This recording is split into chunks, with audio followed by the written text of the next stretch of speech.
Welcome to the Happiness Podcast. I'm Dr. Robert Puff. There are many things that contribute to our happiness. We've been talking about them for over 5 years now. But in this episode, I want to talk about really what I would call the gold standard of happiness. What is the main ingredient that we need in order to make sure we have happy lives?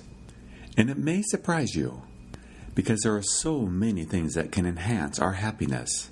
Learning to live in the present moment is key. Being careful of attachments is another one.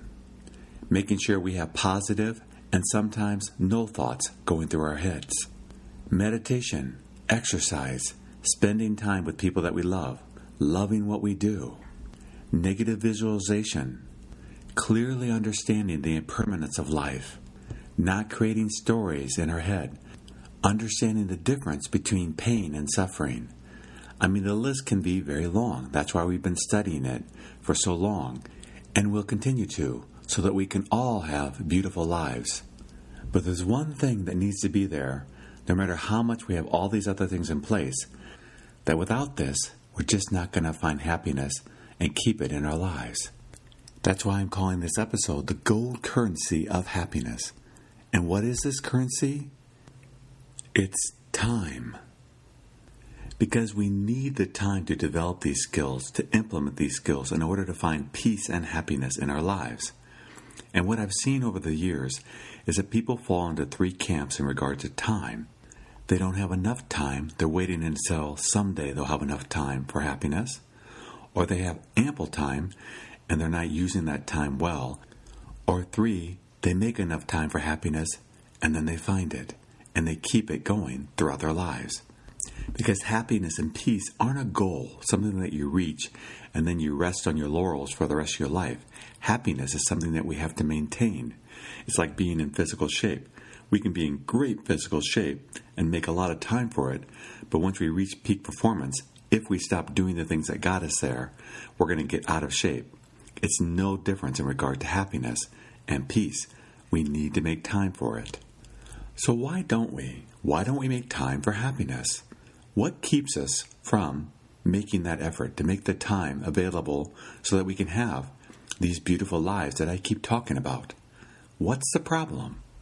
Well, there actually are several problems that contribute to us not making time for happiness. The first one that I so often see is the someday I'll. Meaning, I'm going to work really hard right now, work towards my goals, become a doctor, become a lawyer, get through school, build my first home, keep doing these things so that someday I'll have time for happiness. Someday I'll have time to make the effort so that I can have that beautiful life. The problem with this is we get conditioned by that delayed gratification. So if or when that time comes, say we get to retire when we're 70, and then we think, now my life's going to begin. Well, 70 years of conditioning is really strong conditioning. Haven't you met people, because I sure have, that tell me now that they're retired, they have less time than when they worked full time? I've heard that hundreds of times by people that are retired. It may sound funny, but it's sad too. We always have time. It's not a commodity we don't have. We just don't, unfortunately, prioritize that commodity and make time something valuable that we use so that we can have these beautiful lives. It seems so simple, so why don't we do it? Why don't we just make time to do things that cause us to have smiles on our face? I live in Southern California, and it is beautiful here. And one of the things that I encourage everyone that I know and work with is to go to the beach and go watch a sunset. And we can do that anywhere, but along the West Coast when the sun sets, it is truly spectacular. But it would probably shock you how hard it is for me to get people just to go to the beach and watch the sunset. I'll encourage it. I'll suggest it. I'll tell them you really ought to do this. And I've had people that I've suggested it to go for years without going to the beach. They just don't understand why it's important to go, because other things are more important to them. And that's where we get caught. What happens is we think, okay, if I'm able to save enough money, work hard, and buy my first home, then I'll be happy, then I can go to the beach. Or If I get out there, find the right person to spend my life with, find my soulmate, have kids, then I'll start living. Then life begins. Or I want to work really hard right now, save lots of money so that I can quit this crazy job. Then I'll go to the beach and all will be well. I mean, that's kind of like saying, guess what? I want to get in shape. So I'm going to build the most spectacular gym in the world that everyone will adore. They'll think it's so cool. And it takes years for me to build. Then I'll start working out. But till I build it, I'm not going to do anything physical. I mean, we would think that's crazy. But I'm not sure we're that far from the mark. We're waiting till someday I'll be happy because we want these things to fall into place first. What we need to do is find happiness now. If it isn't here right now, then we will spend our life seeking it because it's here right now. But as we know, as we're talking about the day, we need time for it. We need time to meditate. We need time to go watch those sunsets. We need time to spend time with friends and laugh. We need time to be in nature. We need time just to be. This all takes effort. This takes time. But what catches us is one very tricky thing. We really compare ourselves to others. And we think, okay, if I'm going to have a good life, well, I need to have this type of car or better. If I'm going to have a good life, I definitely need this type of house or better. If I'm going to have a good life, my kids need to go to this school or better. So all these requirements for life, what they do is they require us to work. They require us to work really hard.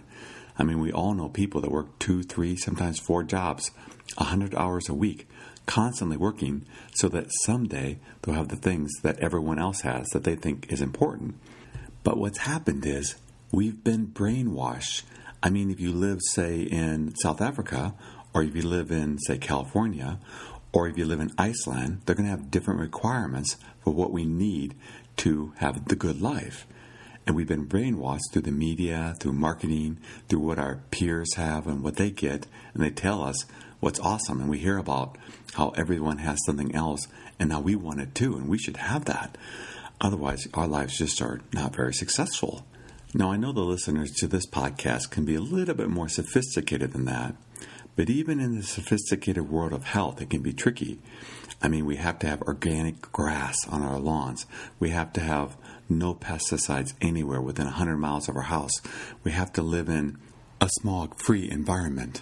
I mean, on and on it can go, so that in order for us to survive, we're spending $500,000 a year just to get by. I mean, it can be pretty crazy on that extreme too. It's just brainwashing, but we need to acknowledge it's impacting us greatly, and it's affecting our ability to create time. Time we need just to be happy, to find peace and happiness in the here and now. That's what we need. We don't need that new Gucci watch, or we don't need a bedroom for every one of our kids. They can share a bedroom if they have to in order for us to find time for happiness. I mean, wouldn't it be such a greater gift to show our kids us being happy and enjoying life instead of stressing out, getting all anxious and worried because we can't keep up with the bills, because we're trying to keep up with everyone else, and we're so unhappy because we get home so late? I mean, it just goes on and on and on. And it's very tricky because we don't notice it. It's very subtle. It just happens. So of all the things that we seek, what we really need to seek is time. For me, 2 things happened to me when I was young. I was in college, and one summer I worked very hard at this factory. It was an exhausting job. I mean, it was truly 100 hours a week.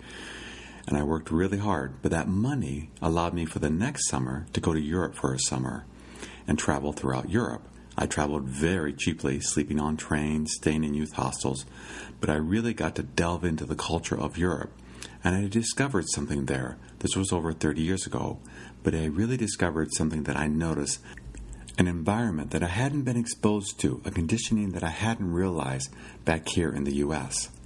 So besides getting to go to Europe for a summer, the next thing that happened was I observed that Europeans, for the most part, lived very differently than we did here in the U.S.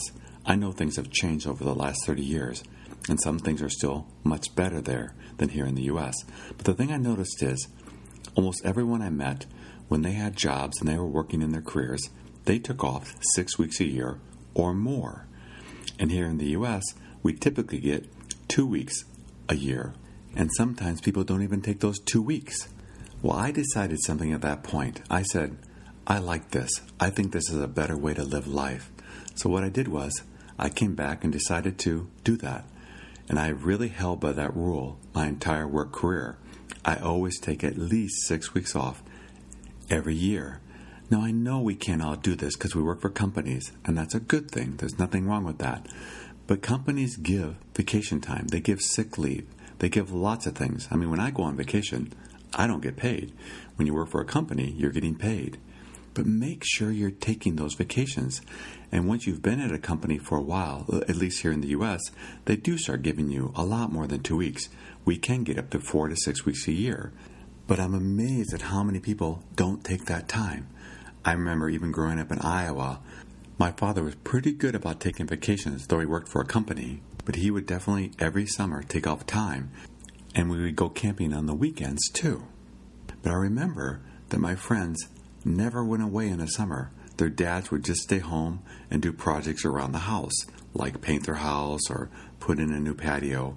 But they almost all never took vacations. I mean, they could have. Camping was almost free, but they didn't. It wasn't a financial decision. It was just what they did. They worked, and that's what they did. They worked, and now their kids work, and their grandkids work. But we're here to change that. We're here to live, and we need time to live. So we do need to make time for living. But I know some people may be thinking, well, I just don't have the time or the money to get away, even for a week every year.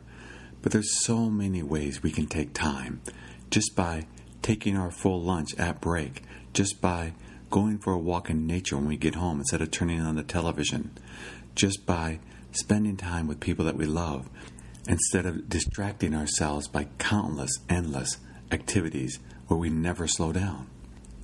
Now, of course, there are people listening to this podcast that have lots of time. You may be retired, you may be unemployed, you may be working part-time. Lots of things could be going on. But it's like having gold. Imagine having gold, the gold currency of happiness, and instead of spending that gold, what we do with it is we use it for a paperweight, or we use it to prop up some books on our bookshelf. I mean, of course we can squander time. And so we have to ask ourselves, am I using this time well? Am I doing things that we talk about in this podcast to improve our lives? Time is the gold standard of happiness. We need it. But if we have time and we squander it, it's of no use. So we have to say, am I implementing these things to be healthy? For example, again, I like to compare things to physical. If we physically want to be in shape and have lots of time to work out, great. But if we don't do it, then what's the point? There are certain things we have to do in order to be happy and maintain happiness. That's what this podcast is all about. There's well over 100 episodes now of things we can do to drastically improve our lives. But if we don't do them, then we're just wasting that free time. And we can do that. Lots of people do. They may come home and have lots of free time, but get inebriated every night just to numb themselves. I think that's the main way people squander time. They're so overwhelmed by life, they do, in a sense, shut down. They cut back from life, but they don't begin to live life. They learn to numb themselves from life. And that isn't going to be good for us either. A lot of people do that. So we have to ask ourselves, I have time, but how am I using it? Am I using it well? Well, we are listening to this podcast today because we want to have the beautiful lives that we all are capable of. But today, we may be really off track and have a long way to go until we reach a life that few people can ever dream of. We truly can have beautiful lives. But what we can do today is to begin to make small steps. First step, the big step, is make space for happiness. It takes time to be happy. There are very specific things we have to do. Let's create the time where we can learn them. Perhaps one thing we can do, just as a suggestion, is in the morning when we're getting ready for work or driving to work, or in the evening when we're closing the day, we spend a little time to listen to a couple episodes of the Happiness Podcast. If this is helping you, I really try to give very specific things that we can do here to find happiness and learn about them and start implementing them. It does take time. We have to recondition ourselves from the brainwashing we're getting from the world and our upbringing. It's incredibly strong, but we can change that brainwashing by reconditioning our minds to live a life of happiness. My experience in Europe radically changed my life. If we start learning things that are essential for happiness and begin implementing them, our lives too will begin to change. And with time, our lives can be beautiful. Thank you for joining me on the Happiness Podcast. If you are finding these podcasts helpful, I'd love a review from you. You can leave one on the site that you're listening to this podcast on, or you can go to happinesspodcast.org. That's happinesspodcast.org. There's a lot of information there about happiness. Also, there's an icon called Testimonials. Just click on it, follow it through, and it will leave you 3 places where you can leave reviews. Until next time, accept what is, love what is.